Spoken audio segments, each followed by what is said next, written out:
Hey guys, can I share some encouraging news with you? I know things are getting closed down left and right.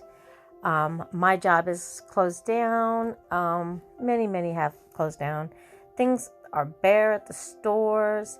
Let's stop a moment and put things in perspective. Not everything is out of control. Choose love in difficult times.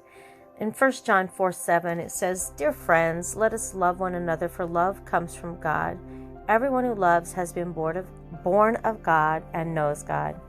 Sometimes it feels like new updates are coming every few minutes. When we give so much of our attention to events beyond our control, we can lose sight of the power that we still have.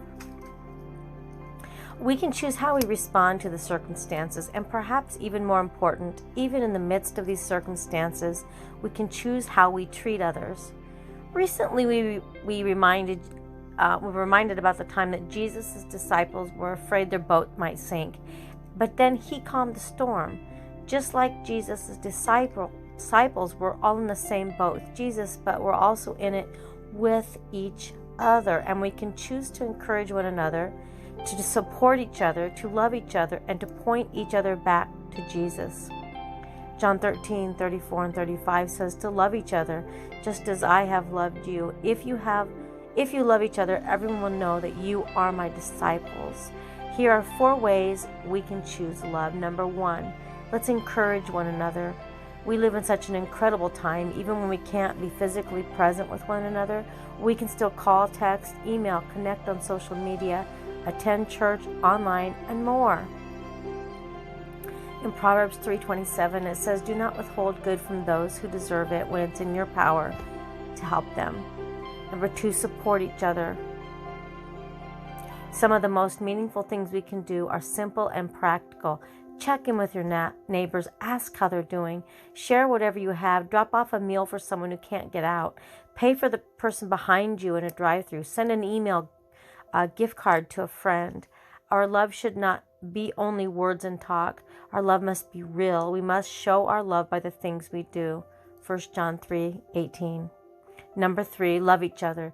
Jesus said that loving your neighbor was the second most important commandment. In the parable of the Good Samaritan, he explained what he meant by the word neighbor. Paul even suggested we turn loving each other into a competition. Try to outdo yourselves in respect and honor of one another. Romans 12:10. And number 4, and the best, point each other to Jesus. It's Jesus who calms our storms, but it's up to us to remind each other of God's promises and to pray for one another. You can do both these things and more in the same ways we mentioned in number 1, and of course, the Bible app. I'm on YouTube. Just remember, YouTube's Bible app. You Bible. Just remember, no matter what we're going through, we're all in it together.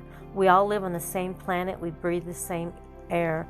Jesus said we would have troubles in this life, but he gave us his spirit and he gave us each other. And those 2 things are more than enough. I hope this encouraged you guys. I love you. Let's lift each other up in these times. We need each other and we're in the same boat. God bless you guys and have a great night.